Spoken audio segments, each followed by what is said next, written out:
Hi. Have you ever found yourself at 2 a.m.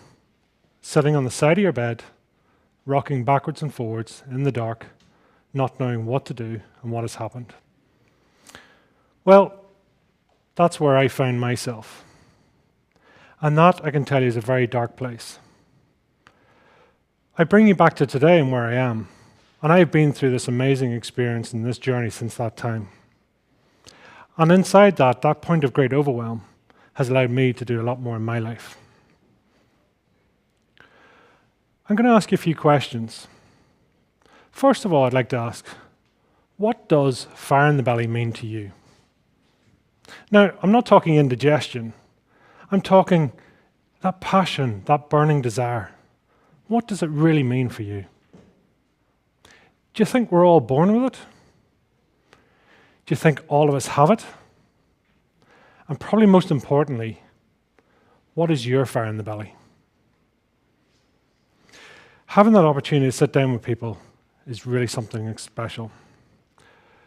My name is Mighty Pete, also known as Pete Lonton.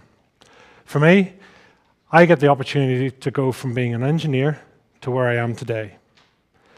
I'm lucky enough to be a podcaster, a mentor, a host, but most of all, it is being the host of the Fire in the Belly show. Now, you might ask, what is the Fire in the Belly show? Well, it's something that has come about really in a relatively short period of time and has been extremely successful. It is all about sitting down in an interview style with guests. But what we're doing is we're providing a safe, pre-recorded space for people to come and share their lessons, their journey, their insights. Because believe it or not, we all have that passion and burning desire inside of us. Now, to be successful means different things for different people. And to be a guest on the show, quite often we ask for that. But success can be anything, right? It could be the fact of financial wealth. It could be for goals achieved. Or it could even be simply the fact that you're alive today. It's different for everyone. And that's okay. Because being unique is an amazing experience. The world would be a pretty weird place if we were all the same. Why it really works, giving people the chance to sit down and talk about themselves is something quite special. To be non-judgmental, to give that space and that opportunity to talk and just be there. In the show, I like to actually sit down and ask lots of questions, but also we like to just give people the time. And time after time, we hear people saying, I haven't actually thought about that before, or that's something I've not shared publicly. Not that we necessarily want to try and divulge personal secrets. It's just that despite this being in a world where we're more and more connected, and all the social media, yet the noise and everything going on around us means we don't actually hear ourselves. We don't hear our own genius. We don't hear what's going on. The opportunity to sit down with somebody and actually walk a mile in their shoes can be something incredibly enlightening, because you suddenly have a newfound respect for what they do and where they are. And when they talk about their passion, whatever it may be, they exude an energy that is absolutely embracing and enticing for all. I want to take you back to that night, sitting on that bed at 2 a.m., rocking backwards and forwards. Well, that quite simply was toothache. Now, toothache a lot of us have had, and it's nothing that unusual. But as you know, when it's bad enough, that toothache is something just that absolutely is connected to every bone in your body. The nerves and what it sets off. Well, that overwhelm and not knowing what to do for me was really just something I couldn't take anymore. Thankfully, the following morning, I was able to secure an emergency appointment with my dentist. And, right enough, they turned around and they confirmed that yes, there was a problem with my tooth. Unfortunately, at that time, it was 2 days before Christmas, and further treatment was not possible for another 2 weeks. Well, when you've got to that stage in your life, when actually enough is enough, then you realize something has to change. That point of great overwhelm has to bring a point of great change. So I decided there and then that one of two things were going to happen. Either the dentist was going to remove my tooth, or I was. Now, after a little bit of nervous laughter, she realized I was deadly serious. I'm happy to confirm that after 15 minutes, against advice and with a waiver signed, my tooth was indeed removed. To have that in my hand and to have it away was actually one of the most enlightening experiences. Now, of course, the tooth is a metaphor for what was going on. Getting that out of my mouth, getting it away from me, it actually signified what was going on. That ability to just have that change when enough was enough and things had to change and go forward. Sometimes, really in life, you have to take time out. For me at that time, I was 37 and a half years of age. So, statistically, I suppose, I was at the midpoint in my life. Call it a midlife crisis if you wish, I don't mind. But I had to ask myself, if I was to replay the second half of my life, the same way the first half of my life had traveled, would I be happy with this? Well, in some ways, yes, and I'm extremely grateful for everything that I've had. But I had this little sort of scratch in my mind of saying, am I capable of more? Do I have more potential? And I would ask you all, are you capable of more? Do you have more potential? Well, the answer that came back from the little voice in my head said, yes, you are. So slowly but surely, I decided to start asking the question, what if? What if I tried a little bit more? What if I asked a different question? What if I spoke to somebody who had been successful or achieved something that I haven't? What if? What if I took 1% of my day, 14.4 minutes a day, I took 1% to do something new or different? Well, I can now happily report that amazing things do happen. From that point of starting to ask what if, I came through and actually decided that really I wanted to sit down and talk to people about their changes.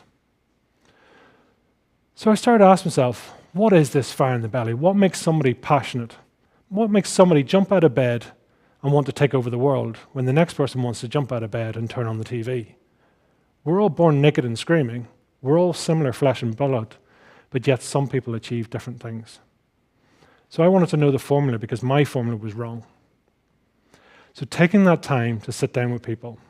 And indeed, one of the first conversations I had was with my brother-in-law, where we actually sat down and I asked him what fire in the belly meant to him. Some 2.5 hours later, we were deep in conversation and had to pull ourselves away to go and collect kids.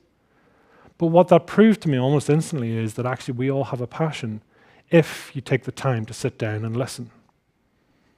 Now, why does the show work? Well, the listening process is something that really has been involved with me. And I believe we all have a story inside us. I personally believe we all have a fire in the belly. As long as you have a beat in your heart, and air in your lungs, I believe you have a passion and you have a potential. By sitting down and allowing people to just talk without judgment, without fear, just allowing them to be themselves in a safe space, but in a positive and cathartic way, it has a certain magic. And amazingly, when you talk to guests, you'd be surprised how many people are saying they have rarely, if ever, had the chance to actually do that. In this world where we're so connected, yet people are saying they're not being heard. That in itself is quite strange. Fast forward to today, we've been lucky enough to have nearly 400 guests come onto the show and go through the interview. And that is something that has taught me a huge amount. That ability to sit down with people and talk about their passions. Because when someone talks about their passions, it's absolutely magnetic. And suddenly you find you're passionate at similar things. I found myself getting passionate about certain things that I know nothing about, simply because the guest has actually exuded that energy. But sitting down and learning really has taught me so much, that ability to learn and have passion. So far, we've been lucky enough to have everything from auditors to people who are going through and learning about anthropology. We have everything from change makers to cake makers. We have people who are shark whisperers to sex education coaches. And there's such a variety of people, and it's amazing the uniqueness. But when you get to sit down with them and learn about their passion, their fire in the belly, it truly is quite something special. One of the questions I like to ask on the show, and I'd ask you now, do you like yourself? And do you love yourself? Now, quite often people very quickly will see the egotistical side and say, well, I don't love myself, but it's actually a very serious question when you sit down. Because what I've found on the show, approximately 30% of the interviews will never be aired. Because we do provide a pre-recorded space so that people can have the story that they want in the public. But the people generally that cannot answer the question whether they like themselves or love themselves, quite often they're the interviews that are not broadcast to air. It's sometimes because it becomes too emotional, or there's certain things in their past. Well, sometimes that little voice in their head, the little genius, realizes there's certain things that aren't resolved for them. So it's really quite amazing when you actually take the time to listen. So whilst the interviews aren't actually broadcast, they actually serve a purpose in allowing people to move forward. And that's something I love to do, is sit down with people and help them to either find their passion, find their fire in their belly, and really move forward. I would ask you now is really saying, what are you doing to find your passion? Do you live in your spirit of what you are? Have you found the flame inside you? Take time to listen, whether that be 60 minutes, 2 hours, 3 hours. But listen with a blank canvas. Listen with a question or the ability to not judge, just to be able to hear what each one other wants to say. We're all perfectly imperfect, and that's okay. I'm incredibly fortunate to be able to sit with people, and my guilty pleasure is to hear other people's stories, because indeed, that reflection allows us to see more in ourselves.